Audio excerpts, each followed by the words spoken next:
Livro narrado com coordenação de Cristiane Batista, agradeço. Segunda conferência. Jung. O presidente, Dr. J.A. Hadfield, senhoras e senhores, já fomos apresentados ao professor Jung do modo mais elogioso possível, mas creio que todos que estivemos presentes à última palestra sabemos que tais referências não são exageradas. O Dr. Jung referiu-se às funções da psique humana, sentimento, pensamento, intuição e sensação. Não pude deixar de sentir que nele, ao contrário do que afirmou, essas funções estão totalmente diferenciadas. Também tive uma impressão, a revelar-me que todas as suas funções se encontram unidas ao centro por um grande senso de humor. Nada consegue me convencer da verdade de uma determinada concepção mais do que a tranquilidade de seu criador em abordá-la sem excessiva seriedade. Foi o que fez na noite passada o Dr. Jung. Seriedade excessiva ao considerar determinado assunto deve-se sempre ao fato de a pessoa não estar muito convicta do que deseja demonstrar. C.G. Jung, senhoras e senhores, ontem abordamos as funções da consciência e hoje desejo terminar esse tópico relacionado com a estrutura da mente. A discussão sobre a mente humana não estaria completa se nela não incluíssemos a existência dos processos inconscientes. Permitam-me resumir brevemente as reflexões surgidas na noite passada. Não se pode lidar diretamente com os processos inconscientes por serem eles dotados de uma natureza inatingível. Não são imediatamente captáveis, revelando-se apenas através dos seus produtos, pelos quais inferimos que deve existir uma fonte que os produza. Essa esfera obscura é denominada inconsciente. Os conteúdos ectopsíquicos da consciência derivam, em primeiro lugar, do ambiente, e são recebidos através dos sentidos. Além disso, também provêm de outras fontes, como a memória e os processos de julgamento, que pertencem aos setores endopsíquicos. Uma terceira fonte de conteúdos conscientes seria o lado obscuro da mente, o inconsciente. Conseguimos uma aproximação dele através das propriedades das funções endopsíquicas, as funções que não se encontram sob o domínio da vontade.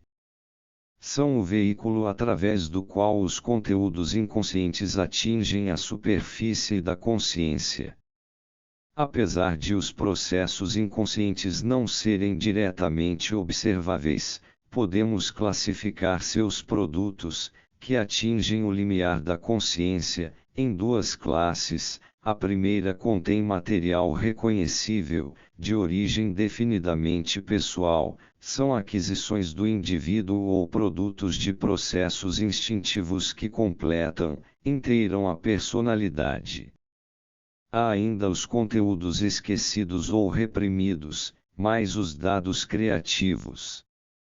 Nada existe de peculiar em tais fatores. Em outras pessoas, os elementos a que nos estamos referindo podem ser conscientes, muita gente está consciente de coisas que outras ignoram. Dê a essa classe de conteúdos o nome de mente subconsciente ou inconsciente pessoal, porque, dentro dos limites do nosso julgamento, creio ser tal camada inteiramente composta de elementos pessoais e componentes da personalidade humana em seu todo. A seguir há uma outra classe de conteúdos, cuja origem é totalmente desconhecida ou, pelo menos, tais fatores têm origem que não pode em hipótese alguma ser atribuída a aquisições individuais. Sua particularidade mais inerente é o caráter mítico. É como se pertencessem à humanidade em geral, e não a uma determinada psique individual. Ao defrontar-me pela primeira vez com tais conteúdos, perguntei-me se sua origem não era hereditária e acreditei que pudessem ser explicados através da herança racial. A fim de esclarecer este problema, fui para os Estados Unidos estudar os sonhos dos negros de raça não misturada e cheguei à conclusão de que tais imagens não têm nada a ver com o problema de sangue ou de herança racial. E também não são adquiridas pelo indivíduo. São próprias da humanidade em geral, sendo, pois, de natureza coletiva. Dei o nome de arquétipos a esses padrões coletivos, valendo-me de uma expressão de Santo Agostinho. Arquétipo significa um typos, impressão, marca impressão, um agrupamento definido de caráter arcaico que, em forma e significado, encerra motivos mitológicos, os quais surgem em forma pura nos contos de fadas, nos mitos, nas lendas e no folclore. Alguns desses motivos mais conhecidos são a figura do herói, do redentor, do dragão, sempre relacionado com o herói, que deverá vencê-lo, da baleia ou do monstro que engole o herói. Outra variação desse mito do herói e do dragão é a catábasis, a descida ao abismo, ou nequia. Os senhores se lembram da Odisseia, quando Ulisses desce ad Ínferos para consultar Tiresias, o vidente. O mito do Nequia encontra-se em toda a antiguidade e praticamente no mundo todo. Expressa o mecanismo da introversão da mente consciente em direção às camadas mais profundas da psique inconsciente. Desse nível derivam conteúdos de caráter mitológico ou impessoal, em outras palavras, os arquétipos que denominei inconsciente coletivo ou impessoal. Com relação a esse ponto posso traçar apenas um esboço mínimo, mas é possível dar aos senhores um exemplo de seu simbolismo e de como procedo para discriminá-lo do inconsciente pessoal. Na América, quando de minha investigação sobre o inconsciente dos negros, tinha em mente esse problema particular, são três matrizes coletivas herdadas racialmente, ou serão elas categorias a priori da imaginação, como dois franceses, Hubert e Mauss, as denominarão, independentemente de meu trabalho sobre o mesmo problema. Um negro contou-me o sonho em que surgia a figura de um homem crucificado sobre uma roda.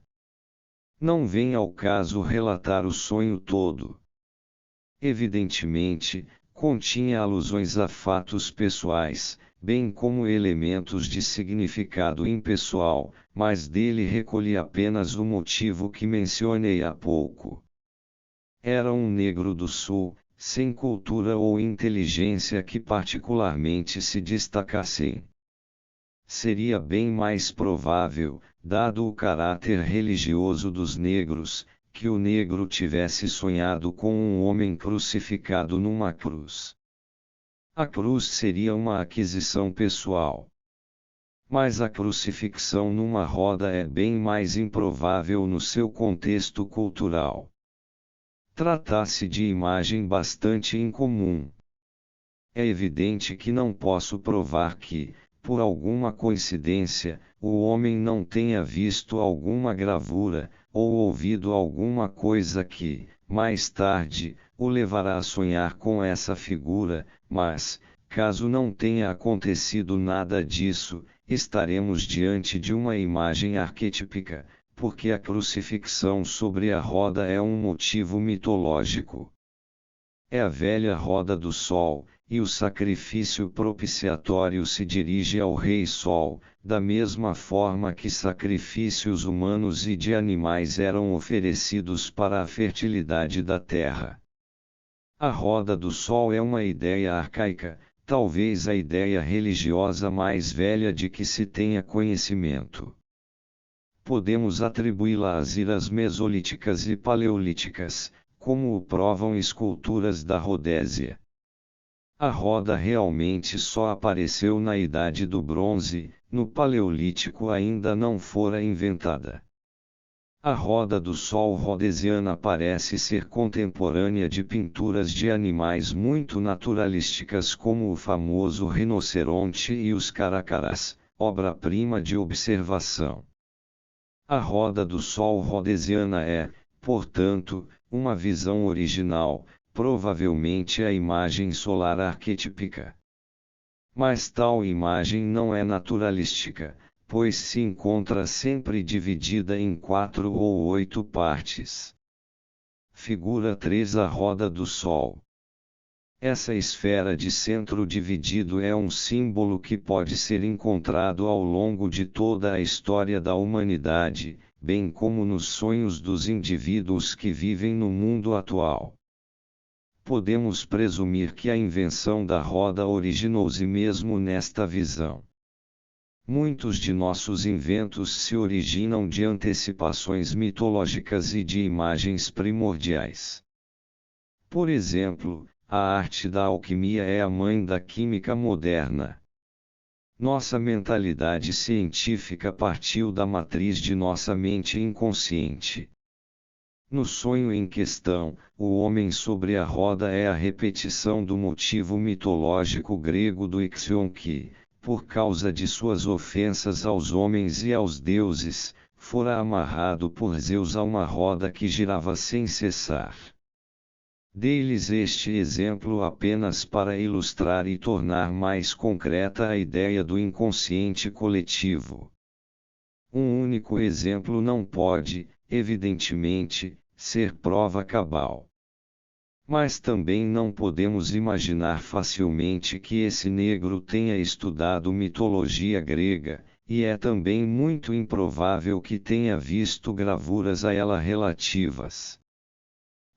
Além disso, figurações de Ixion são bastante raras.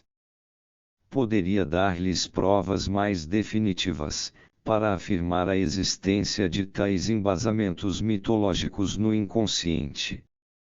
Mas, para apresentar um material desse tipo, precisaria dar conferências durante 15 dias.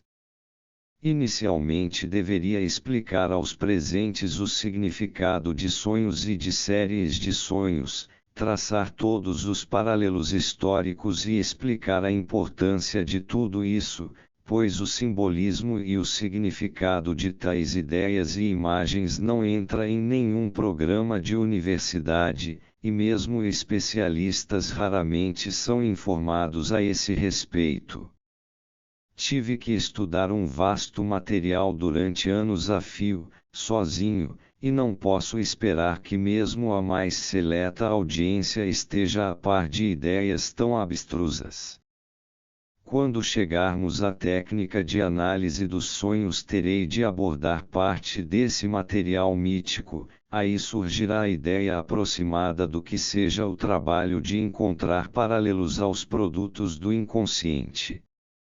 No momento tenho de me satisfazer com a afirmação de que há padrões mitológicos naquelas camadas inconscientes, que produzem elementos impossíveis de serem atribuídos ao indivíduo, podendo mesmo ser de natureza psíquica totalmente oposta à personalidade do sonhador. Podemos ficar fortemente impressionados com o fato de uma pessoa sem cultura ter um sonho que não lhe pareça adequado, por revelar as coisas mais surpreendentes. E os sonhos de crianças normalmente nos fazem pensar tanto que quase temos de tirar um dia de folga a fim de nos recobrarmos da surpresa que eles nos causam. Trata-se de símbolos tão profundos que é impossível deixar de se perguntar: como pode uma criança sonhar coisas assim? A explicação é bem mais simples do que julgamos. Nossa mente tem sua história, bem como nosso corpo. Pode-se às vezes ficar intrigado pelo fato de o homem ter um apêndice. Para que serve? Bem, ele nasceu assim, e acabou-se.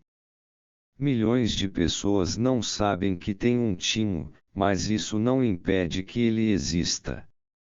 Também não sabem que, em certa parte, sua anatomia pertence à espécie dos peixes, entretanto é assim.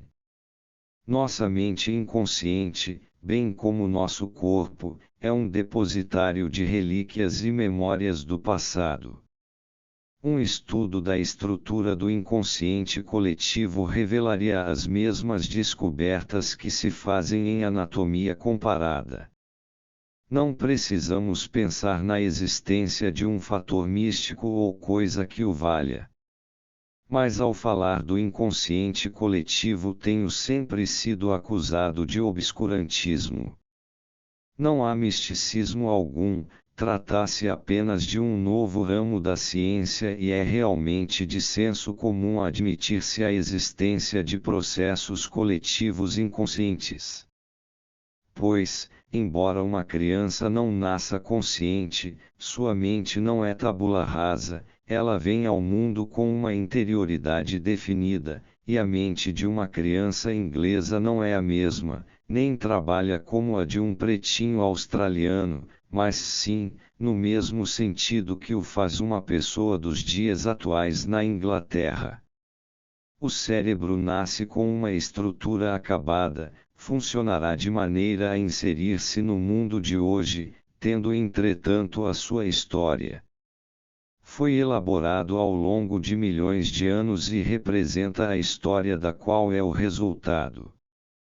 Naturalmente, traços de tal história estão presentes como em todo o corpo, e, se mergulharmos em direção à estrutura básica da mente, por certo encontraremos traços de uma mente arcaica.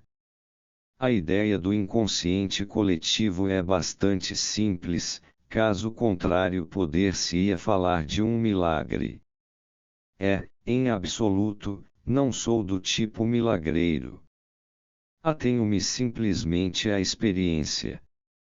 Se houvesse possibilidade de narrar-lhes as experiências, os senhores tirariam as mesmas conclusões sobre os motivos arcaicos. Por um acaso, atirei-me de algum modo à mitologia e talvez tenha lido mais livros do que os senhores. Entretanto, não me dediquei sempre a estudos mitológicos. Quando eu ainda fazia parte da clínica, encontrei um paciente esquizofrênico, que tivera uma visão estranha, e acabou por contá-la a mim. Ele queria que eu a compreendesse e por burrice eu não conseguia fazê-lo. Pensei. Esse homem é um louco e eu sou normal, sua visão não me deve aborrecer. Mas isto não me tranquilizou e me perguntei, o que significa isto? A simples loucura como causa não me satisfazia, e mais tarde encontrei um livro de um estudioso alemão, Albrecht Dieterich, onde publicara parte de um papiro mágico. Estudei-o com interesse, e na página 7 encontrei, palavra por palavra, a visão do meu lunático. Levei um choque. Como é possível que esse sujeito tenha tido a mesma visão? Não se tratava apenas de uma imagem, mas de uma série delas, e de sua repetição literal por parte do paciente. Não vamos estender-nos muito sobre isso, porque poderíamos tomar muito do tempo que temos disponível. Por ser um caso realmente interessante, resolvi publicá-lo. O paralelismo surpreendente fez-me não abandonar o trabalho oferecido pelo problema. Provavelmente o livro do brilhante professor Dieterich não foi lido pelos senhores, mas se o tivessem feito, se houvessem observado os mesmos casos, teriam provavelmente descoberto a ideia do inconsciente coletivo. 87 A camada mais profunda que conseguimos atingir na mente do inconsciente é aquela em que o homem perde a sua individualidade particular, mas onde sua mente se alarga mergulhando na mente da humanidade. Não há consciência, mas o inconsciente, onde somos todos iguais. Como o corpo tem sua conformação anatômica com 2 olhos, 2 orelhas, um nariz e assim por diante, e apenas ligeiras diferenças individuais, o mesmo se dá com a mente em sua conformação básica. A esse nível coletivo não somos mais entidades separadas, somos um. Podemos compreender isso quando estudamos a psicologia dos povos primitivos. O fato que mais salta à vista, na mentalidade primitiva, é essa falta de diferenciação entre os indivíduos, essa união de sujeito e objeto, essa participation mystique, como a chama Levi Brula. A conformação mental do primitivo exprime a estrutura básica da mente humana, aquela camada psíquica que para nós é o inconsciente coletivo, aquele nível subjacente que é o mesmo em todos nós e, devido a tal igualdade básica, não se podem fazer distinções nas experiências que se dão nesse nível. Lá não se sabe se aconteceu alguma coisa com você ou comigo. No inconsciente subjacente há uma inteireza impossível de ser dissecada. Se começarmos a pensar que participação é um fato que significa nossa identidade fundamental em todas as coisas, seremos levados a conclusões teóricas bem fora do comum. Não convém ir muito além disso, pois tais coisas podem ficar perigosas. Mas algumas conclusões devem ser exploradas, pois podem explicar muitos fatos estranhos que sucedem aos homens. Para resumir, trouxe um diagrama, figura 4. Parece um tanto complicado, mas, na verdade, é bem simples. Suponhamos que nossa esfera mental se pareça com um globo iluminado, a superfície da qual emana a luz corresponde à função com a qual nos adaptamos predominantemente. Se formos do tipo racional, abordaremos as coisas através do pensamento, que é a nossa faceta mais visível para as pessoas. Será outra função, se o nosso tipo for outro. No diagrama, a sensação aparece como função periférica, através da qual se recebe informação sobre o mundo dos objetos exteriores. No segundo círculo, pensamento, entram as coisas recebidas pelos sentidos, e aí recebem um nome. A seguir, surgirá, em relação a elas, um sentimento. E no final teremos uma certa consciência da origem e do destino das coisas percebidas, bem como da maneira pela qual elas se desenrolam no presente. É a intuição que nos faz ver o que está acontecendo atrás da esquina. Estas 4 funções formam o sistema ectopsíquico. Figura 4. A psique. A próxima esfera representa o complexo consciente do eu, ao qual as funções se referem. Na endopsique surge primeiro a memória, que ainda é uma função que pode ser controlada pela vontade, ainda está sob o controle do complexo do eu. A seguir, encontramos as componentes subjetivas das funções. Não podem ser totalmente dirigidas pela vontade, mas podem ainda ser suprimidas, excluídas ou intensificadas através da força da vontade. Tais componentes não são mais tão controláveis quanto a memória, embora até ela seja meio cheia de truques, como os senhores sabem. Aí chegamos aos afetos e invasões, controláveis apenas através de força sobre-humana, podemos reprimi-los e nada mais. Devemos cerrar os punhos para não explodir, pois esses fatores podem ser mais fortes do que o complexo do eu. Tal sistema psíquico não pode, realmente, ser expresso através de um diagrama tão precário.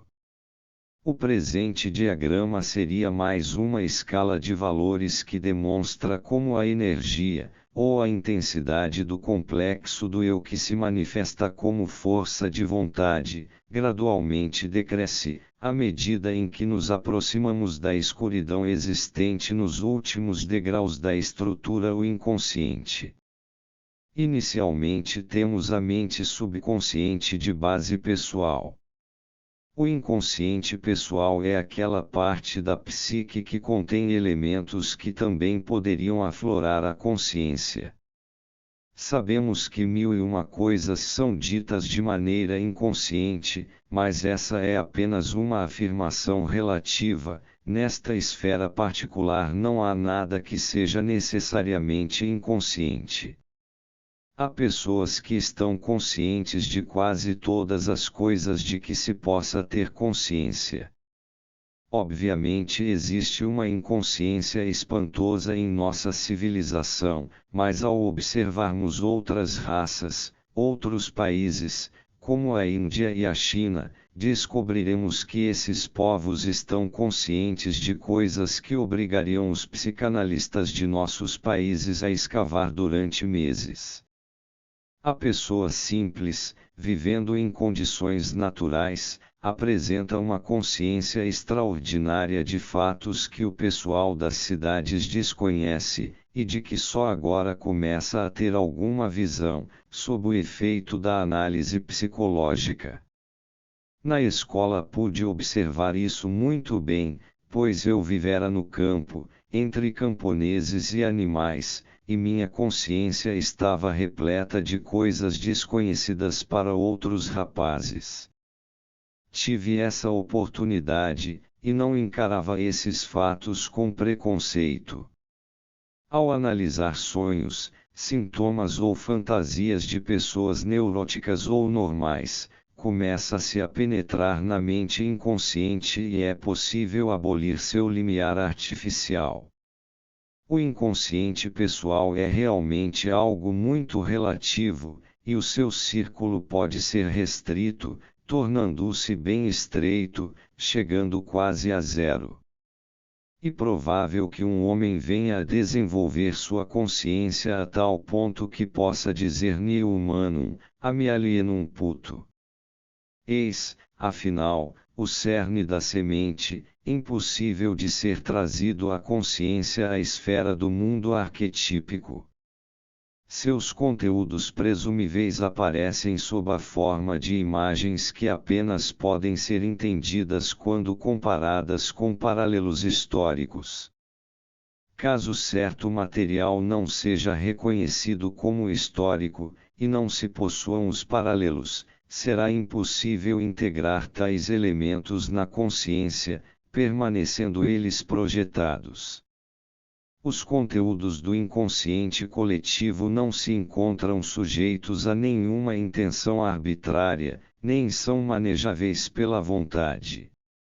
Na verdade, agem como se não existissem na pessoa. Conseguimos vê-los em nosso próximo, mas não em nós mesmos. Quando seus conteúdos são ativados, percebemos certas coisas nos outros seres humanos. Descobrimos, por exemplo, que os abissínios cruéis estão atacando a Itália. Os senhores conhecem a famosa história de Anatole France. 2 camponeses viviam brigando, e houve alguém que quis trazê-los à razão e perguntou a um deles: por que você odeia tanto o seu vizinho e vive brigando desse jeito? Ao que o outro replicou: ora, ele nasceu do outro lado do rio. Mas à leste de elle ao tricoté de la Rivière. É o que se dá com a França e a Alemanha. Nós, os suíços, durante a guerra, tivemos muita oportunidade de ler os jornais e estudar o mecanismo especial que agia como 2 grandes canhões, de um lado e do outro do Reno. E era evidente que uns viam nos outros o defeito que não conseguiam enxergar em si mesmos. Via de regra, quando o inconsciente coletivo se torna verdadeiramente constelado em grandes grupos sociais, a consequência será uma quebra pública, uma epidemia mental que pode conduzir a revoluções, guerra, ou coisa semelhante. Tais movimentos são tremendamente contagiosos, eu diria inexoravelmente contagiosos, pois, quando o inconsciente coletivo é ativado, ninguém mais é a mesma pessoa. Você não está apenas no movimento, mas é o próprio movimento. Quem viveu na Alemanha ou lá esteve por algum tempo tentava defender-se, mas era em vão. Isto entra na pele. Somos humanos, e no mundo, onde quer que estejamos, é possível nos defendermos apenas através de restrição de ordem consciente, fazendo-nos tão vazios, tão sem alma quanto pudermos. Aí perdemos o nosso espírito, para tornar-nos apenas um pobre grão de consciência flutuando num mar de vida que nos é estranho. Mas, se permanecermos nós mesmos, veremos que a atmosfera coletiva entra em nossa pele.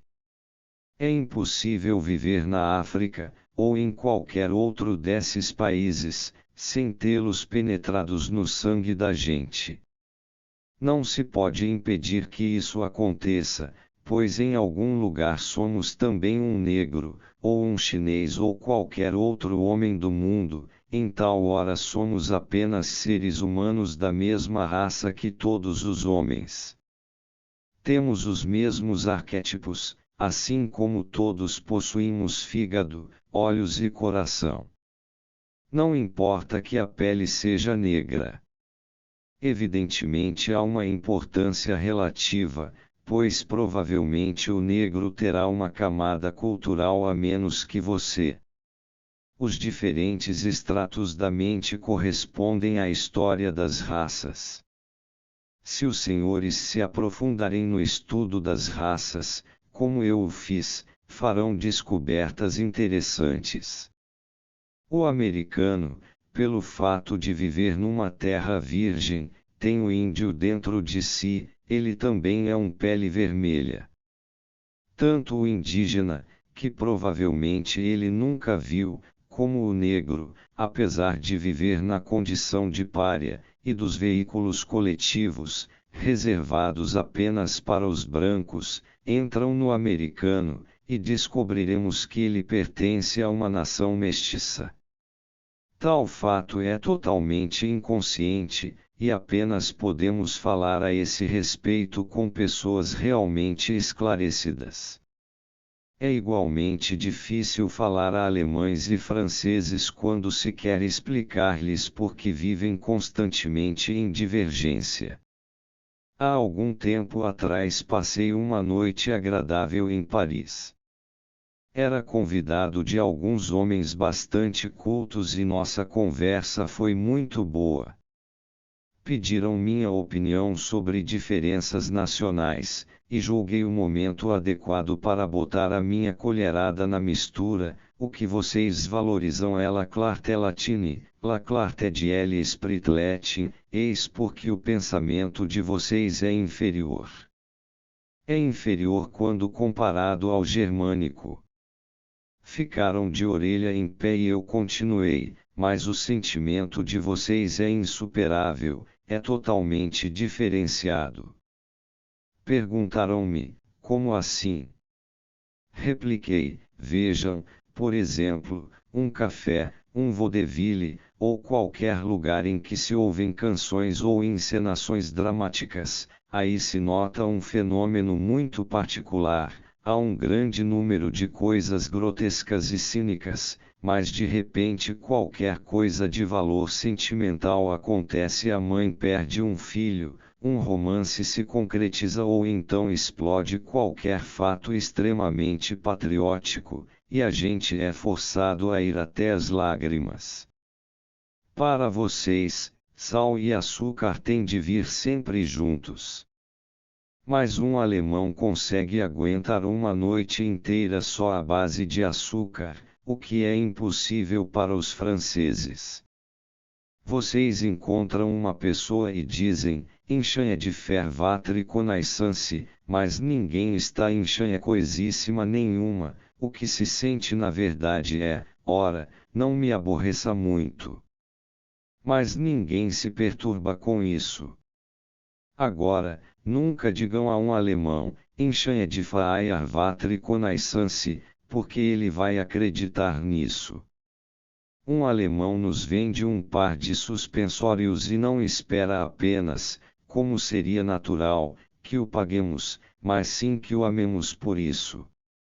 A nação alemã se caracteriza pela sua inferioridade em relação à função do sentimento, pela sua indiferenciação. Se dissermos isso a um alemão, ele ficará ofendido, e eu também ficaria.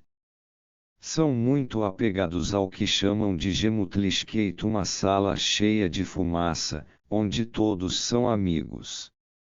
Isto é o Gemütlichkeit, que não deve ser perturbado, para eles isto tem de ser entendido de uma vez e sem aparentar dúvidas. Ela Klart Germanique do Sentiment, e é inferior. Por outro lado, é uma grande ofensa dizer qualquer coisa paradoxal a um francês, pois ele sempre quer a clareza.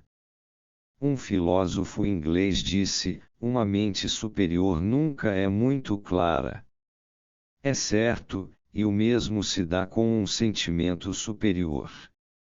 É possível desfrutar indefinidamente de um sentimento apenas quando ele é ligeiramente duvidoso, e um pensamento que não encerre a mínima contradição não pode ser convincente.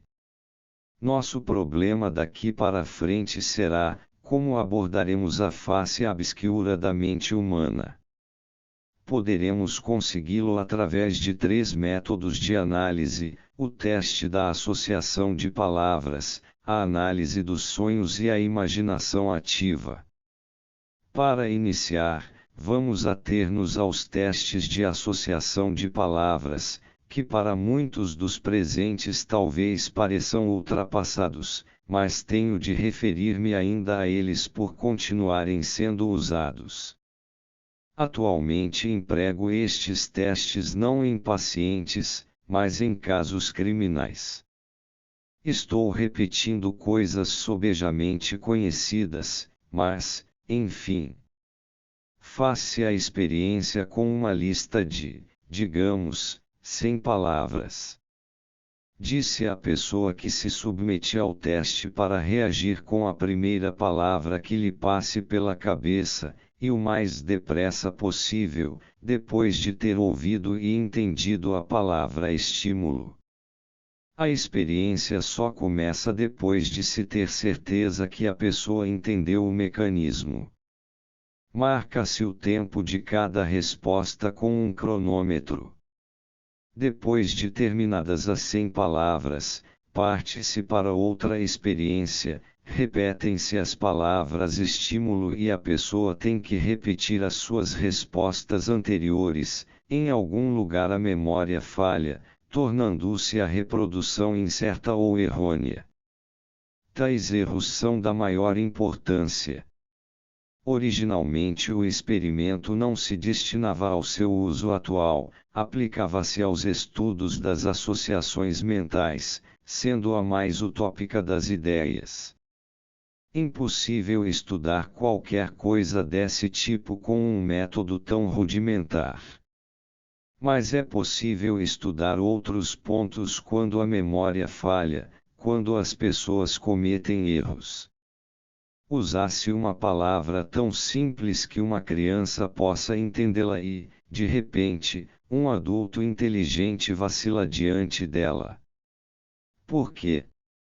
É que tal palavra atingiu um complexo, um conglomerado de conteúdos psíquicos, caracterizados por uma carga emocional peculiar e talvez dolorosa, normalmente inacessíveis ao contato exterior.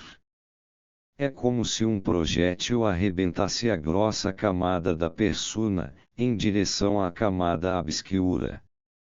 Por exemplo, alguém que tenha complexo relacionado com dinheiro será atingido se usarmos palavras como pagar, dívida, comprar, etc.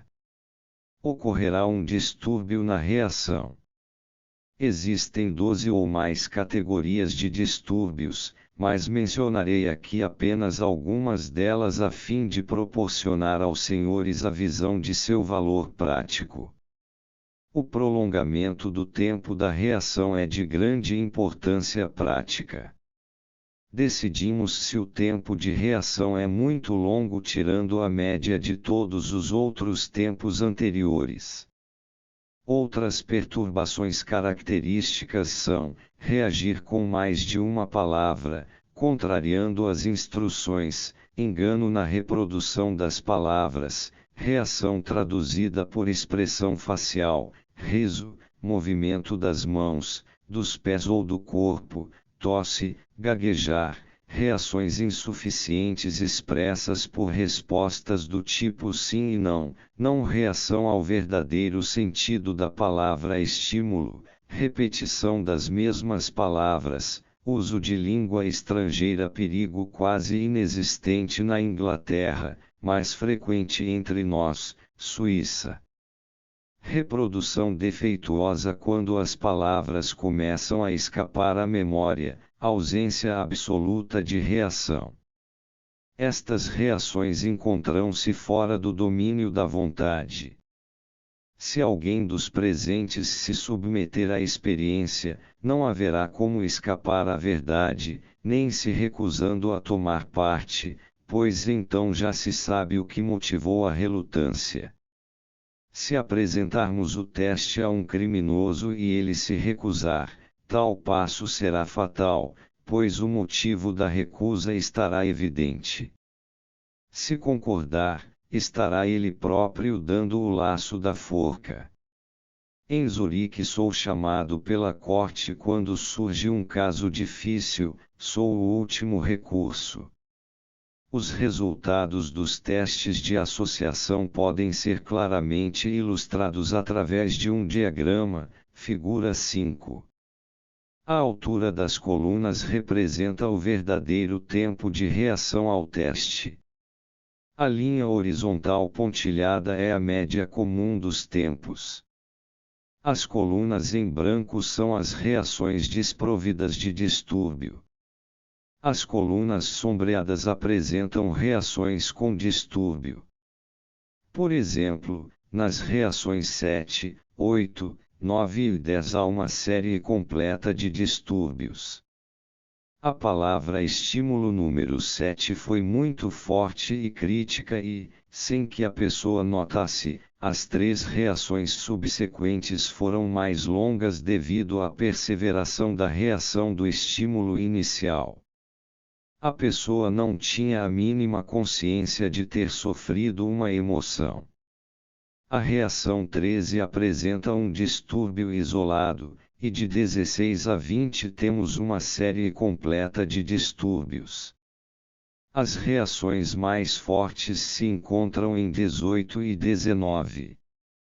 Nesse caso temos de tratar com a chamada intensificação da sensitividade através do efeito sensibilizador de uma emoção inconsciente, quando uma palavra estímulo crítica provocou uma reação emocionalmente perseverante e quando a palavra estímulo crítica seguinte ocorre na faixa da perseveração, seu efeito pode ser maior do que o esperado se viesse numa série de associações indiferentes.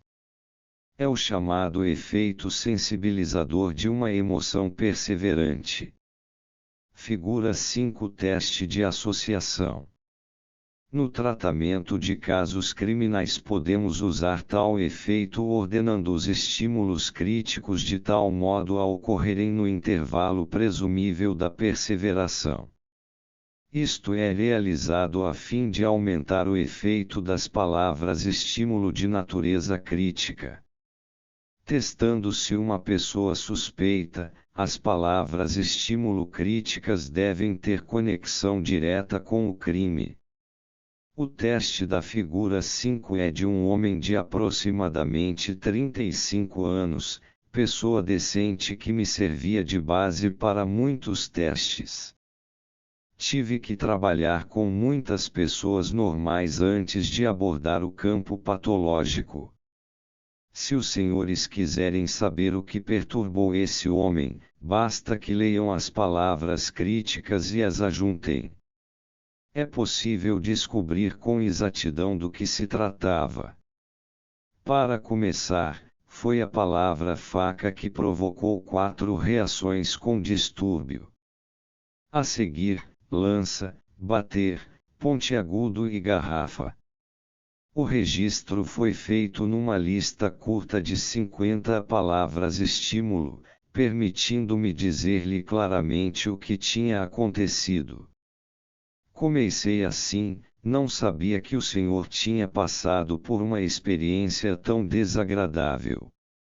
O homem olhou-me seriamente e disse: Não sei a que o senhor está se referindo.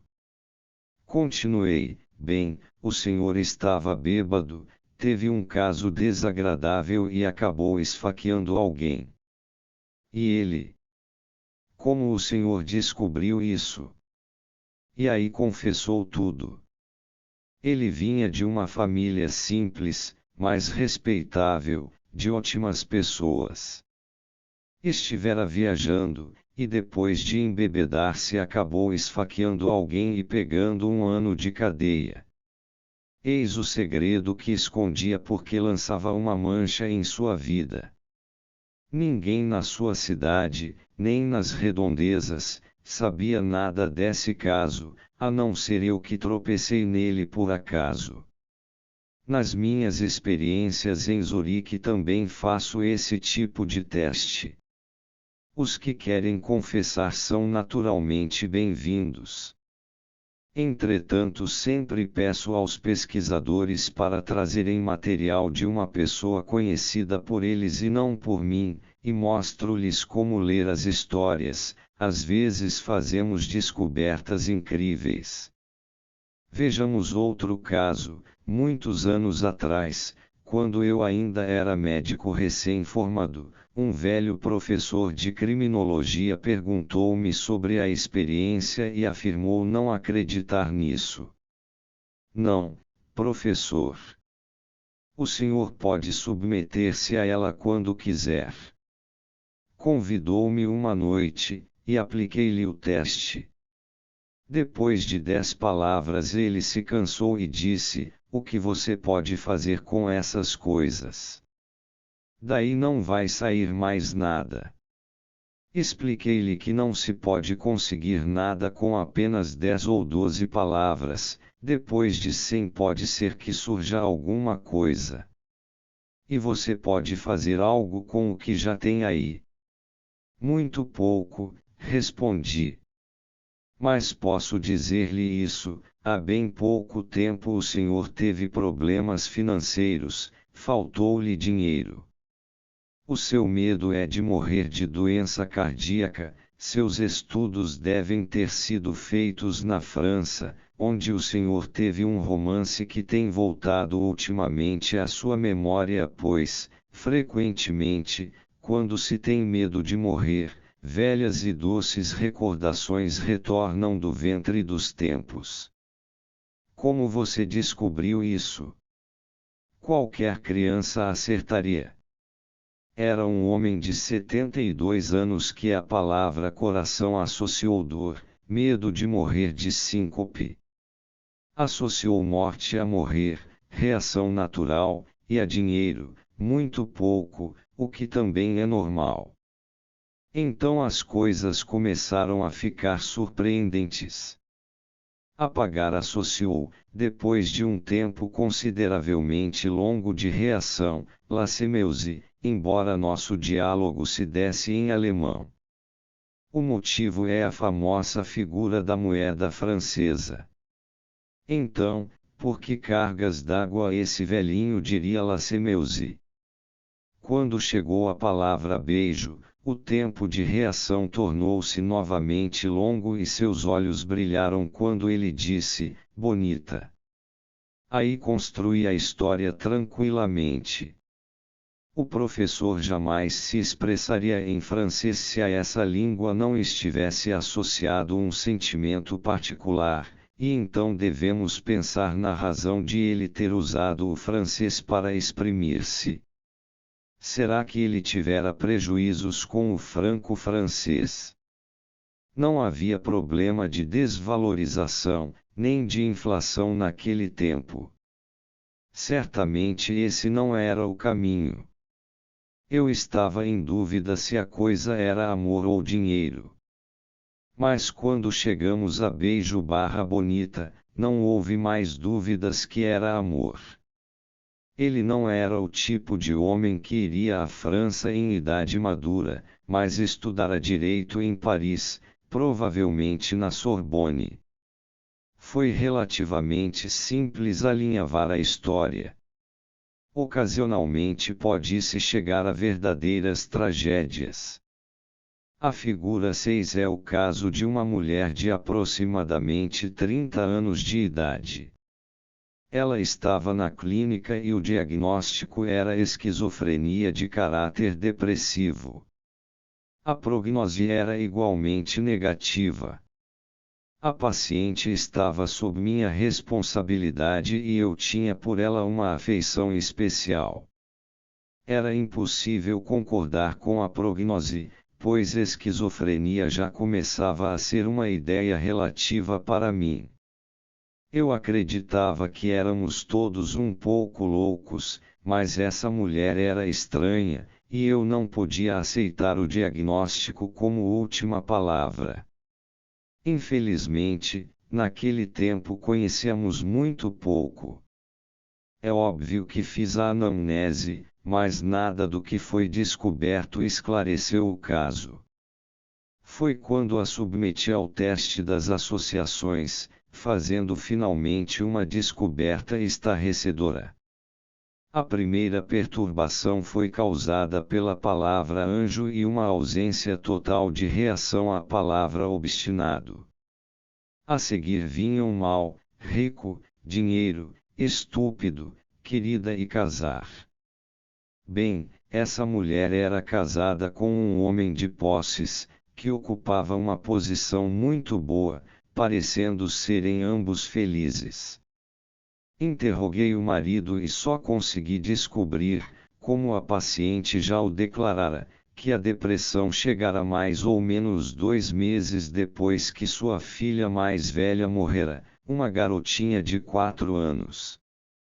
Nada mais pôde ser encontrado sobre a etiologia do caso.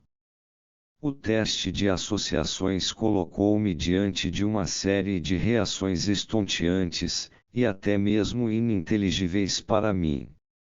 É comum ficar-se nessa situação, principalmente quando se lida com um tal tipo de diagnose. Aí pergunta-se à pessoa sobre as palavras que não se relacionam diretamente ao problema. Se abordarmos diretamente os distúrbios mais sérios, chegaremos a respostas errôneas. Por isso é aconselhável começar com palavras relativamente inofensivas e então possivelmente as respostas serão mais honestas. Bem, o que há com esse anjo? Essa palavra significa alguma coisa para você? Perguntei. Lógico. É a filha que perdi. E a isso sucedeu uma crise de choro. Quando a tempestade passou, perguntei, e o que significa obstinado para você? Não significa nada. Insiste, mas a palavra causou um grande distúrbio, portanto deve haver qualquer coisa ligada a ela. Não pude ir mais longe. Então tomei a palavra mal. Aí definitivamente não consegui extrair mais nada. Houve uma reação negativa muito séria, provando que ela não queria responder.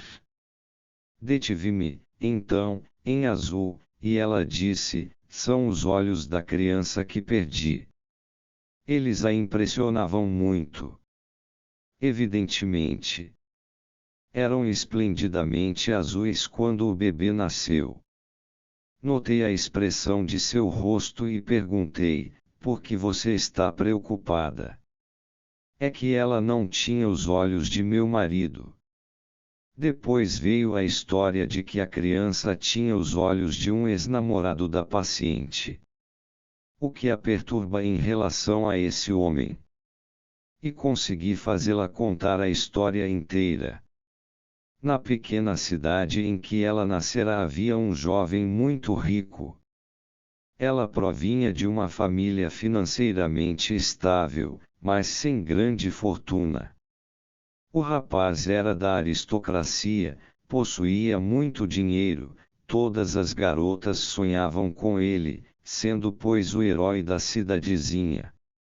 Nossa paciente era bonita e pensou que teria algumas possibilidades em relação ao rapaz. Mais tarde descobriu estar enganada, e a família disse, a troco de que pensar nele. É um homem rico e nem nota a sua existência. Veja fulano de tal, um homem de bem. Por que não se casa com ele? E assim ela o fez, e os dois viveram perfeitamente bem, até que um velho amigo da cidadezinha natal foi visitá-la. Quando o marido saiu da sala, o cavalheiro disse: você fez um certo cavalheiro sofrer muito, referindo-se ao antigo herói. O que? Eu o fiz sofrer. Você por acaso não sabia que ele a amava e teve um choque quando soube do seu casamento? Isso fez a casa vir abaixo, mas a paciente conseguiu reprimir a emoção. 15 dias depois, ela estava dando banho nas crianças, um menino de 2 anos e uma menina de 4. A água da cidade não era recomendável, não era na Suíça que o caso se passava. Estava na verdade infectada de febre tifoide. A mulher viu que a menininha estava chupando uma esponja de banho. E não interferiu. Quando o menino pediu água para beber, ela lhe deu da água possivelmente contaminada. A menina contraiu tifo, morrendo logo depois. Mas o garoto conseguiu salvar-se. Assim ela teve o que queria ou o que o diabo queria dentro dela, a recusa do casamento para poder casar-se com outro homem. Considerando-se as coisas sob tal ângulo, ela simplesmente cometera um assassinato. A paciente não o sabia, apenas contou-me os fatos sem tirar a conclusão de que era responsável pela morte da criança, desde que sabia que a água estava infectada e que havia perigo. Deparei-me com a questão de dizer-lhe, ou não, que havia cometido um crime. Era apenas questão de dizer-lhe, não havia a menor ameaça de processo criminal.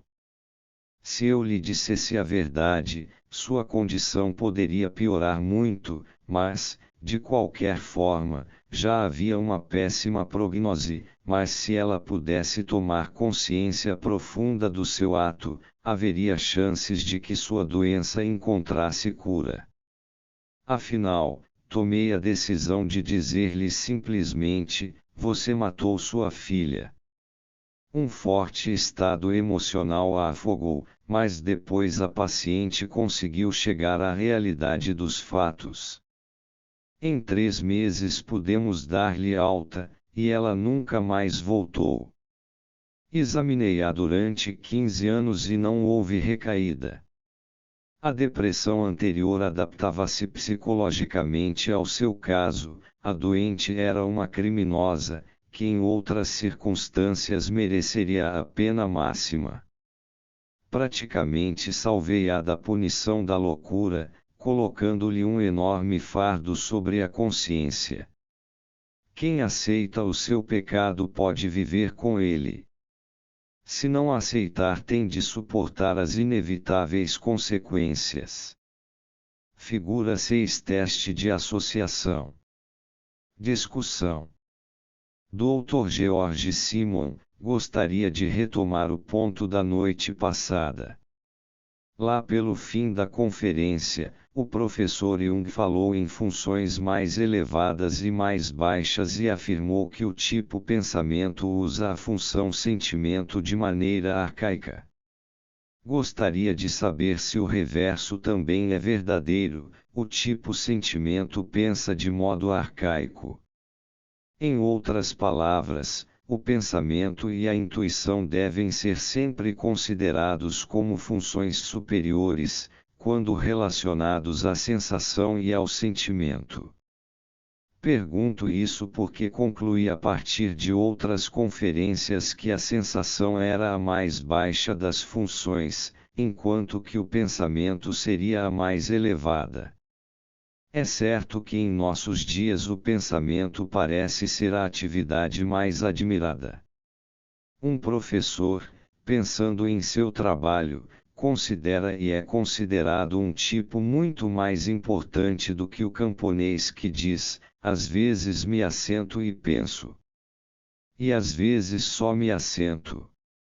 C.G. Jung, espero não ter dado a impressão de ter minhas preferências por qualquer uma das funções.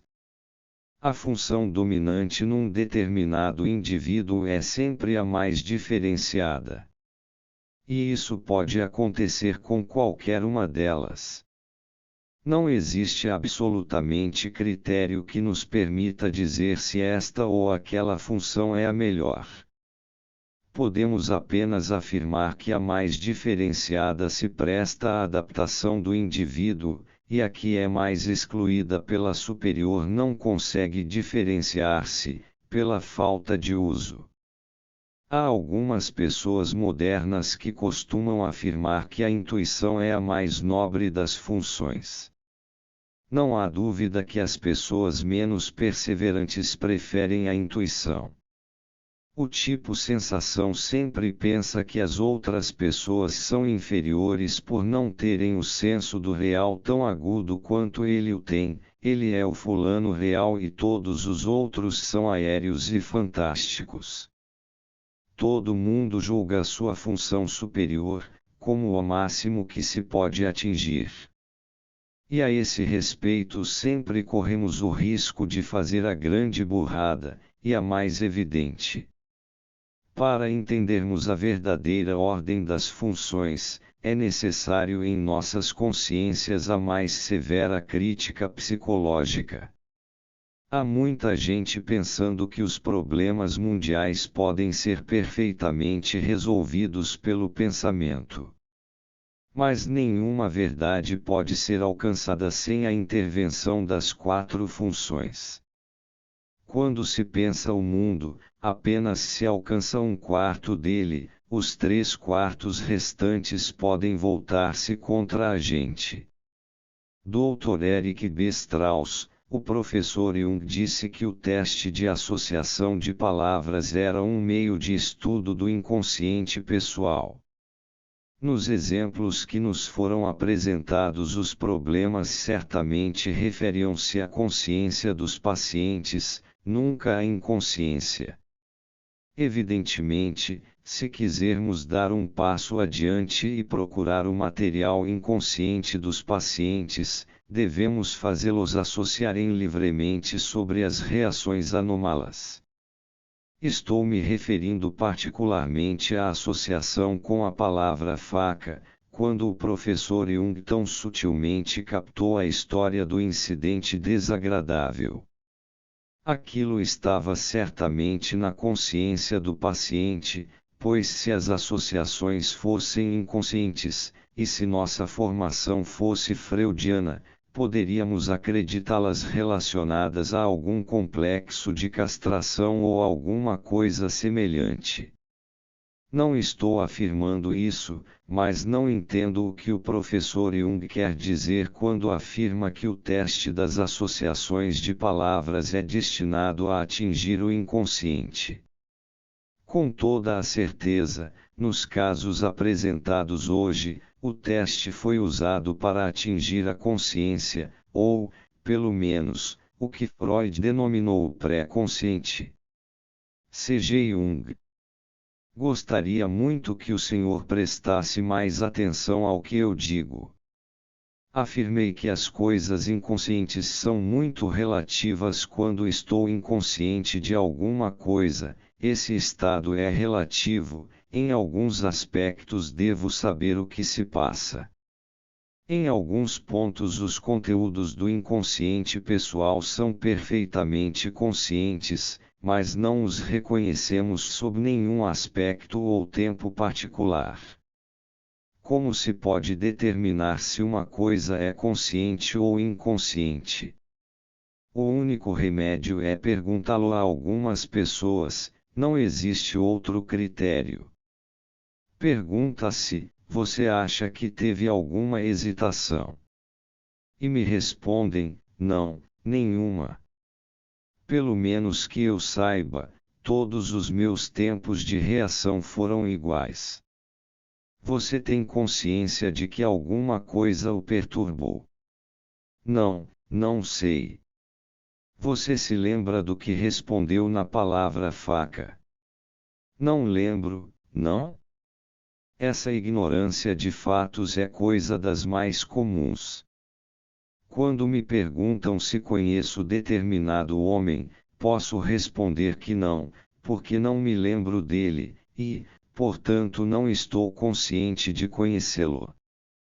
Mas quando me dizem que o encontrei há 2 anos atrás, que ele é fulano de tal, que faz tais e tais coisas, então respondo: e lógico que eu o conheço.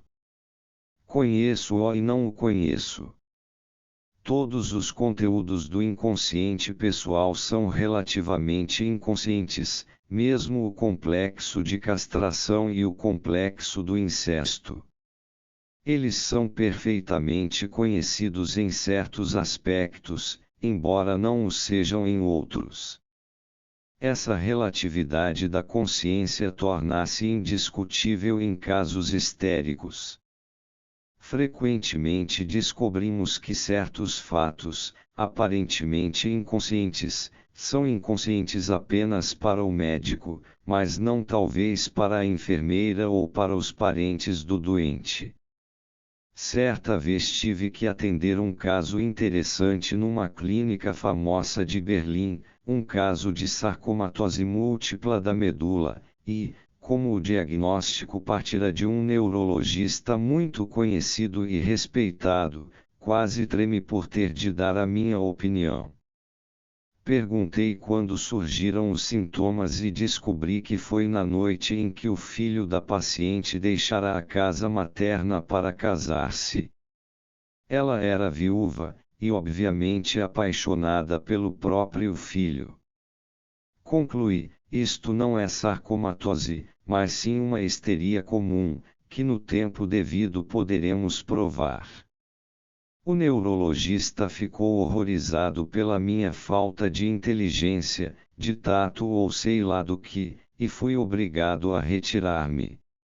Mas na rua alguém correu atrás de mim. Era a enfermeira que disse: doutor, eu quero agradecer-lhe por ter dito que era histeria. Achei isso desde o começo. Dr. Eric Graham Howe. Posso voltar ao que disse o Dr. Strauss. Na noite passada o professor Jung reprovou-me por eu meramente usar palavras, mas creio que é importante tornar tais palavras totalmente compreensíveis.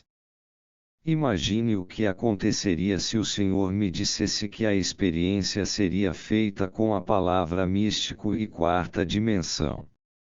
Creio que haveria grandes momentos de demorada e furiosa concentração a cada vez que elas surgissem. Proponho que voltemos ao problema da quarta dimensão, pois creio ser esse um elo extremamente necessário para ajudar o nosso entendimento. O Dr. Strauss fala de inconsciente e entendi através do professor Jung que tal coisa não existe, o que é apenas uma inconsciência relativa, que depende de um certo grau de consciência. De acordo com Freud, existe um lugar, uma entidade, uma coisa chamada inconsciente. Para o professor Jung, segundo entendi, essa coisa não existe. Ele se move num meio fluido de relativismo, e Freud num meio estatístico de entidades irrelacionadas. Para esclarecer, Freud é tridimensional, enquanto Jung em toda a sua psicologia é quadridimensional. Eis porque eu criticaria, caso me fosse permitido, todo o sistema de esquematização do professor Jung, pois ele nos apresenta uma visão tridimensional de um sistema que é quadridimensional, a apresentação estática de alguma coisa que é fundamentalmente dinâmica. A menos que isso seja explicado, acabaremos confundindo tudo com a terminologia freudiana, sem entendermos mais nada. Eu insistiria num uso mais claro das palavras. C.G. Jung, eu preferiria que o Dr. Graham Hall não fosse tão indiscreto. O senhor está com a razão, mas não deveria dizer essas coisas. Como já disse, tentei começar com as proposições menores, aí o senhor botou a sua colher, falando de 4 dimensões e em místico, afirmando que todos teríamos um longo tempo de reação diante desses estímulos. O senhor está certo, seríamos todos fulminados, porque nesse campo somos todos apenas principiantes. Concordo ser muito difícil fazer da psicologia uma coisa viva, sem dissolvê-la em elementos estáticos. Evidentemente é preciso exprimir-se em termos de 4ª dimensão, quando se introduz o fator tempo num sistema tridimensional. Quando se fala em dinâmica e em processos, o fator tempo mostra a sua importância e aí a gente provoca todo o preconceito do mundo, só porque usou a palavra quadridimensional. Esse é um termo tabu que não deve ser tocado. A história existe e devemos ser bastante cuidadosos com as palavras. Quanto mais se avança na compreensão da psique, tanto mais cuidado se deve ter com a terminologia porque ela é historicamente cunhada e preconcebida. Quanto mais se penetra nos problemas básicos da psicologia, tanto mais se aproxima de ideias religiosa, filosófica e moralmente preconcebidas. Consequentemente, tais coisas devem ser consideradas da maneira a mais cuidadosa. Dr. Hall, esse público gostaria que o senhor fosse provocativo. Vou dar uma opinião a queima-roupa. O senhor e eu não consideramos a forma do eu como uma linha reta, estaríamos preparados para conceber a esfera como a verdadeira forma do si mesmo, em 4 dimensões, das quais uma é o esboço tridimensional. Caso seja isso, responda, por favor, a seguinte pergunta: qual o sentido desse si mesmo que, em 4 dimensões, é uma esfera móvel? Creio que a resposta seja a seguinte: o próprio universo inclui o seu conceito do inconsciente racial e coletivo. C.G. Jung. Agradeceria muito se a pergunta fosse repetida. Dr. Hall. Qual a extensão dessa esfera, que é o si mesmo quadridimensional? Não posso impedir-me de responder afirmando ser ela tão grande quanto o universo.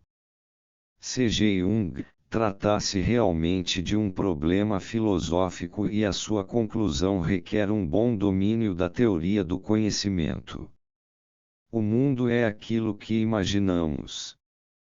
Só uma pessoa infantil julgaria que o mundo é realmente aquilo que pensamos. A imagem do mundo é uma projeção do mundo do si mesmo, assim como este é uma introjeção do mundo. Mas apenas a mente de um filósofo caminharia além da imagem comum, em que existem coisas estáticas e isoladas. Se fôssemos além de tais imagens, causaríamos um terremoto na mente comum, o cosmo inteiro seria abalado, transformando as mais sagradas convicções e esperanças. E não vejo por que haveríamos de provocar tais inquietações. Não é bom nem para os pacientes, nem para os médicos, talvez seja bom para os filósofos. Dr. Enzo T. gostaria de retomar o ponto levantado pelo Dr. Strauss. Compreendo o que ele queria dizer e creio também que entendo o ponto de vista do professor Jung. Pelo que estou vendo, o professor não consegue ligar as suas ideias às do Dr. Strauss, que desejava saber como o teste de associação de palavras pode mostrar o inconsciente freudiano, o material que é realmente empurrado para fora da mente. Até onde consigo entender o professor Jung, sua ideia coincide com a concepção freudiana do ID. Creio que devemos definir bem nossas ideias a fim de compará-las, e não simplesmente tomá-las segundo as interpretações da nossa própria escola.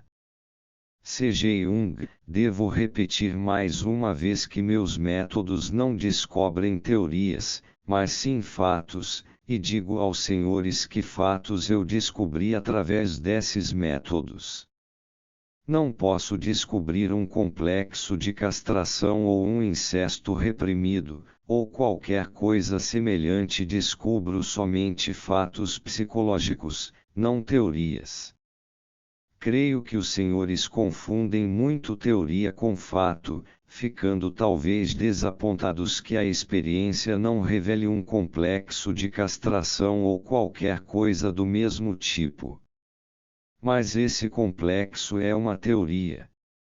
O que se descobre no método das associações são fatos definidos, que não conhecíamos anteriormente e que também eram ignorados pelo paciente sob esse ângulo particular. Não digo que não o conhecesse de outra forma, no trabalho você conhece muita coisa que ignora em sua casa, e em casa conhece outras tantas que o trabalho não revela. E todas as outras coisas entram nesse fenômeno.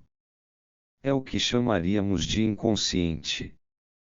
Não posso penetrar no inconsciente de maneira empírica e depois descobrir a teoria do que Freud chamaria complexo de castração. Esse complexo é uma ideia mitológica, mas não é descoberto como tal. Na verdade, o que encontramos são certos fatos agrupados de maneira especial e os reconhecemos, dando-lhes nomes, de acordo com paralelos mitológicos ou históricos. Não se pode descobrir um motivo mitológico, pode-se unicamente descobrir um motivo pessoal e isso nunca aparece sob a forma de teoria, mas sim como um fato pulsante da vida humana. Pode-se abstrair uma teoria a partir do fato, seja freudiano, adleriano ou outro. Pode-se pensar o que se quiser sobre os fatos do mundo, e haverá no final tantas teorias quantas forem as cabeças pensantes. Dr. Suti, protesto. Não estou interessado nessa ou naquela teoria, ou em que fatos sejam descobertos ou não, mas estou interessado em achar um meio de comunicação através do qual um possa saber o que o outro está pensando, e para isso mantenho minha opinião de que nossas concepções sejam definidas. Precisamos entender o que o outro entende por uma determinada coisa como, por exemplo, o inconsciente de Freud. E quanto a essa palavra, ela vem aos poucos se tornando conhecida de todos, tendo portanto um certo valor social ou ilustrativo. Mas Jung recusa-se a atribuir à palavra inconsciente o mesmo valor que Freud lhe atribuiu, e prefere usá-la de tal forma que só podemos entendê-la no sentido do ID, segundo Freud. C.G. Jung, a palavra inconsciente não é invenção freudiana. Bem antes já era conhecida na filosofia alemã, por Kant, Leibniz e outros, e cada um tem uma definição própria para o termo. Estou perfeitamente acordado para o fato de existirem muitas concepções diferentes do inconsciente, e o que eu estava humildemente tentando fazer era expressar o que entendo por essa palavra, pressupondo que todos aqui conheçam o que Freud considera a esse respeito.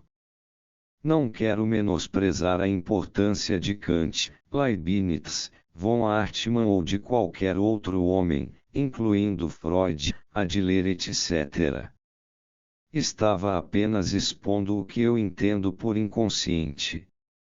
Não pensei que fosse minha missão explicar os fatos de tal modo a perturbar um freudiano em suas convicções. Não tenho a mínima tendência de destruir crenças ou pontos de vista. Apenas demonstro as minhas próprias convicções, e, se alguém acreditar que o que digo é razoável, dar-me-ei por satisfeito. Para mim, numa acepção geral, é totalmente indiferente o que alguém venha a pensar sobre o inconsciente. Caso contrário, eu teria começado com uma longa dissertação sobre esse conceito segundo Kant, Leibniz, von Hartmann etc. Dr. Suti, o Dr. Strauss perguntou qual a relação entre o inconsciente concebido pelo Senhor e por Freud. É possível estabelecer entre eles uma relação precisa e definida. C.G. Jung, o Dr. Graham Hall já respondeu a essa pergunta. Freud vê os processos mentais como fatores estáticos, enquanto eu penso em dinâmica e relacionamento. Para mim tudo é relativo. Não há nada definitivamente inconsciente. É possível ter as mais diferentes ideias quanto ao fato de uma coisa ser desconhecida num aspecto e conhecida no outro. Abro uma única exceção ao padrão mitológico, que é profundamente inconsciente, como posso provar através de fatos. Dr. Strauss, evidentemente há uma grande diferença entre usar o seu teste de associações como detector de mentiras, em relação a crimes, e para descobrir, digamos, uma culpa inconsciente. O criminoso que se encontra sob inquérito está consciente de sua culpa e também do medo de que a falta venha a ser descoberta. O neurótico desconhece a culpa e não sabe que tem medo de ser punido. Pode a mesma técnica ser usada em casos tão diferentes. O presidente, a mulher, cujo caso abordamos, não tinha consciência de sua culpa, embora tivesse permitido que a criança chupasse a esponja. C.G. Jung, mostrarei experimentalmente a diferença. A figura 7 é um gráfico das respirações durante um teste. Há 4 séries de 7 respirações, registradas logo depois das palavras estímulos. Diagramas representam condensações de respirações depois de estímulos indiferentes e críticos num grande número de pessoas.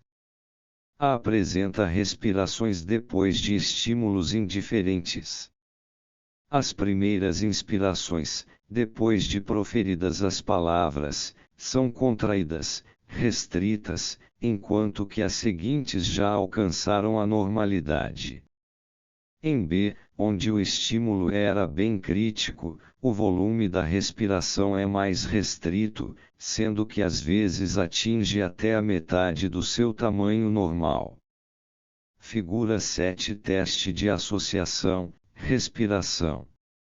Em C, temos o comportamento da respiração depois de uma palavra que atingia um complexo que era consciente para a pessoa testada.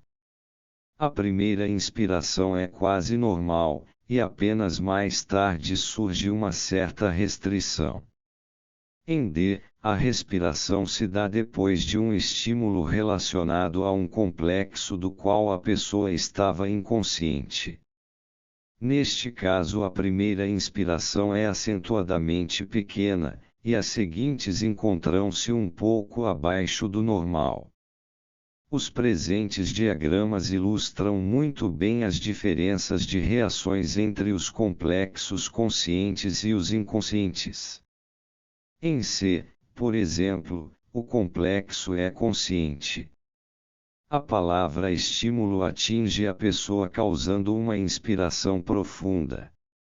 Mas quando atinge um complexo inconsciente, o volume da respiração é restrito, como se pode ver em D, e há um espasmo do tórax, quase não havendo respiração. Dessa forma, prova-se empiricamente a diferença fisiológica entre uma reação consciente e outra inconsciente. Dr. Wilfred R. Bryan, o senhor estabeleceu uma analogia entre formas arcaicas do corpo e formas arcaicas da mente. É simplesmente uma analogia, ou existe um relacionamento mais profundo? Na palestra de ontem foi dita uma coisa que nos leva a crer que o senhor admite a relação entre mente e cérebro, e há pouco tempo foi publicado no British Medical Journal um diagnóstico seu, de um sonho provocado por desordem física. Se o tal caso foi corretamente narrado, ele apresenta uma sugestão muito importante e fiquei imaginando se o senhor não acredita haver uma conexão mais íntima entre as duas formas de sobrevivência arcaica. C.G. Jung, o senhor voltou novamente ao problema do paralelo psicofísico, ponto extremamente controvertido, sem resposta, pois está fora do alcance do conhecimento humano. Como tentei explicar ontem, as duas coisas acontecem juntas, de maneira peculiar, e são, creio eu, dois aspectos diferentes somente para nossa inteligência, e não na realidade. Nós as concebemos como duas formas devido à nossa total incapacidade de concebê-las juntas. Devido a essa possível unidade, podemos esperar sonhos que tendam mais para o lado psicológico, enquanto outros refletem mais o fisiológico. O sonho ao qual foi feita a referência é uma representação muito clara de desordem orgânica. Tais representações orgânicas são extremamente familiares à literatura antiga e à da Idade Média, onde os médicos se valiam dos sonhos para os seus diagnósticos. Não realizei nenhum exame fisiológico do paciente que tivesse esse sonho. Apenas me foi contada a sua história e o sonho a partir dos quais formei minha opinião. Já tive outros casos como, por exemplo, a atrofia muscular muito duvidosa de uma garotinha. Pedi-lhe que contasse seus sonhos, e ela contou-me dois muito coloridos. Um colega que conhecia um pouco de psicologia julgou ser um caso de histeria. Havia realmente sintomas de histeria e não sabíamos se havia atrofia muscular progressiva ou não. Mas os sonhos sugeriram-me que se tratava de problema de ordem orgânica e mais tarde o meu diagnóstico foi confirmado. Os sonhos se referiam definitivamente à condição orgânica. Segundo minha ideia da comunhão da psique com o corpo vivo, as coisas só poderiam ser assim, e seria uma maravilha se a vida não se desse sob essa forma. Dr. Bryan. O senhor voltará ao assunto quando tratar dos sonhos. C.G. Jung, creio que não será possível abordar esse detalhe, é excessivamente particular. Trata-se, na verdade, de um caso de experiência pessoal e a sua apresentação constituiria um problema difícil. Não seria possível descrever o critério em que me baseio ao julgar um sonho desses. O caso mencionado pelo senhor foi o do pequeno mastodonte. Explicar o que o mastodonte significa de orgânico e por que devo tomar tal sonho como sintoma fisiológico desencadearia uma tal polêmica, e os senhores acabariam por me acusar de obscurantismo. Tais coisas são realmente obscuras, e eu teria de falar da mente básica, que pensa por meio de padrões arquetípicos. Quando falo de tais padrões, aqueles que têm consciência deles entendem, mas os outros podem acabar pensando assim: esse sujeito é completamente louco, pois se preocupa com diferenças entre mastodontes, cobras e cavalos. Eu deveria dar-lhes um curso de aproximadamente 4 semestres sobre simbologia para que os senhores conseguissem seguir o que digo. Eis o maior problema: há uma enorme distância entre o que é realmente conhecido sobre esses fatos e o que elaborei durante todos esses anos. Se eu fosse falar em assuntos semelhantes, mesmo diante de um grupo de médicos, deveria referir-me às particularidades do nível mental, para citar Janet, ou poderia igualmente falar em chinês. Por exemplo, eu diria que o abaecimento do nível mental mergulha, em certos casos, à altura do Manipura Chakra, quer dizer, ao nível do umbigo. Nós, os europeus, não somos as únicas criaturas do mundo. Somos apenas uma península da Ásia, e naquele continente há velhas civilizações onde as pessoas treinaram suas mentes em psicologia introspectiva durante milhares de anos, enquanto nós começamos com a nossa psicologia não ontem, mas hoje de manhã. Tive que estudar coisas orientais para entender certos fatos do inconsciente. Tive que voltar atrás para entender o simbolismo oriental. Estou para publicar um pequeno livro sobre um único motivo simbólico, que os senhores julgarão ser de arrepiar os cabelos. Tive que estudar não só literatura chinesa e hindu, como também literatura sânscrita e manuscritos latinos de origem desconhecida até mesmo de especialistas, e as referências acabam remetendo o leitor ao Museu Britânico para o contato com as fontes. Só quando se está de posse de tal armazenamento de paralelismos, pode-se começar a fazer diagnósticos, afirmando que este sonho é orgânico, enquanto que um outro não é. Até que não se adquiram tais conhecimentos, continuarei não passando de um feiticeiro. Quando ouvem o que digo, costumam dizer: é um passe de mágica. Também se pensava assim na Idade Média e se perguntava: como se pode afirmar que Júpiter tem satélites? Se a gente responder que é pelo telescópio, o que representará isso para um público medieval?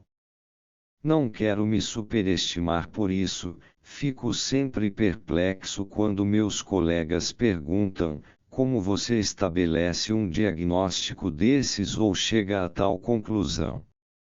Respondo normalmente: explico se você me permitir dizer o que você deve fazer a fim de entendê-lo. Eu próprio passei pela mesma coisa quando o famoso Einstein era professor de Zurique. Eu o via sempre, e era quando ele estava começando a trabalhar na teoria da relatividade. Ele ia com frequência à minha casa e perguntei-lhe sobre a teoria. Não tenho inclinação para matemática, então os senhores podem imaginar toda a dificuldade que o pobre homem teve para me explicar o seu pensamento. Não sabia como fazê-lo e eu sentia-me ao nível do assoalho, terrivelmente pequeno de vê-lo tão atrapalhado. Mas um dia ele me perguntou qualquer coisa sobre psicologia. Aí tirei a minha desforra. O conhecimento específico é uma enorme desvantagem. Leva-nos tão longe que acaba sendo impossível explicar qualquer coisa. Os senhores têm de permitir que eu lhes fale de coisas elementares, e, se essas coisas simples forem aceitas, então surgirá a compreensão de por que cheguei a tais e tais conclusões. Sinto muito termos tão pouco tempo e assim não poder falar-lhes de quase nada. Quando tratarmos dos sonhos vou ter de entregar-me todo, arriscando-me a que os senhores me tomem por um idiota completo, pois não consigo colocar-lhes toda a evidência histórica que dirigiu a minha consciência. Sempre de novo deveria estar citando a literatura chinesa indo, textos medievais e todas as coisas que lhes são desconhecidas. Como seria possível? Trabalho com especialistas em todos os campos do conhecimento e eles me auxiliam. Trabalhei com um velho amigo, professor Wilhelm, sinólogo. Traduziu-me um texto taoísta e pediu-me para comentá-lo, o que fiz sob o ponto de vista psicológico. Para um sinólogo, sou uma novidade espantosa, mas o que eles têm a dizer também é novo para nós. Os filósofos chineses não eram bobos. Imaginamos que os mais velhos o fossem, mas eles eram tão inteligentes quanto a gente. Eram assustadoramente inteligentes, e a psicologia pode aprender infinitamente com as velhas civilizações, especialmente na Índia e na China. Um antigo professor da Sociedade Britânica de Antropologia perguntou-me: é possível conceber que um povo tão sensível e inteligente como o chinês não tenha ciência? Respondi: eles têm sua ciência, apenas que não é compreendida. Não se baseia no princípio da causalidade. E afinal de contas esse princípio não é o único, ele é apenas relativo. Pode-se pensar, mas que idiota, dizer que a causalidade é apenas relativa. Basta dar uma olhada na física moderna. O Oriente baseia seu pensamento e sua avaliação de fatos noutro princípio para o qual não temos nenhuma palavra. E a palavra do oriental sobre esse assunto escapa à nossa compreensão. A palavra do Oriente é tal. Meu amigo MacDougall tem um aluno chinês e perguntou-lhe: o que é tal? Atitude tipicamente ocidental. O chinês explicou-lhe o que era, e o professor replicou: ainda não entendi. Aí o aluno foi até a sacada e perguntou: o que o senhor está vendo? Uma rua, casas, gente andando, bondes, movimento. O que mais? Árvores. O que mais? Mais à frente há uma colina. E o que mais? O vento está soprando. O chinês abriu os braços e disse: isso é tal. Então os senhores veem. Tal pode ser tudo. Uso uma outra palavra para designá-lo, mas ela é muito pobre. Chamo-a sincronicidade. A mente oriental, quando considera um conjunto de coisas, aceita-o como ele é, mas o ocidental divide-o em pequenas porções, em entidades separadas. Vemos, por exemplo, esta reunião de pessoas, e pensamos: de onde elas vêm? Por que elas estão juntas? O oriental não tem o mínimo interesse por essas coisas. Ele se interroga: o que significa o fato de essas pessoas estarem juntas? Problema que nem ocorre à mente ocidental. O homem do Ocidente está interessado em estar junto. É mais ou menos assim: a gente está na praia e as ondas trazem um chapéu velho, um sapato, uma caixa, um peixe morto, que ficam ali na areia. Olhamos e dizemos: acaso? Mera bobagem.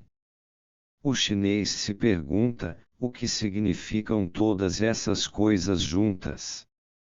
A mente oriental trabalha com este estar junto e chegar junto no mesmo instante, tem um método experimental desconhecido no Ocidente, mas que desempenha um grande papel na filosofia oriental. Ele permite antever as possibilidades, e ainda se encontra em uso, pelo governo do Japão nas situações políticas.